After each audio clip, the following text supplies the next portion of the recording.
Hindi 100% ang buy-in. What did you mean by that?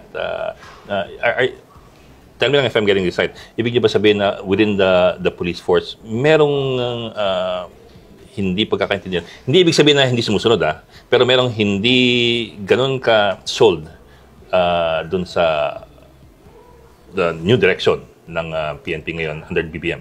May mga, alam mo, ang divergent ideas, there are 110 million Filipinos, 120 million Filipinos. Kagagaling di ba? At ang ating mga Pilipino nga, lagay mo ang 5 Pilipino sa isang kwarto. Magbigay ka ng isang topic na pagdidibatihan.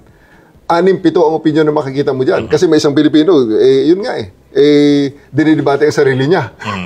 So, marami tayong divergent ideas, marami tayong iba-ibang diverse ideas na nire-respeto natin. Binabalansin natin ang lahat. Of course. That's right naman. So, pero sa organisasyon na gaya ng PNP, na talagang iisa ang command, iisa ang direksyon, at lahat tayo ay nag-take ng oath na to obey legal orders from the duly constituted authorities. There may be hesitations, but, it doesn't matter in the end, sapagkat ang policy ay masusunod, ang utos ay susundin, at ang direksyon na ibinigay ng liderato ay susundan.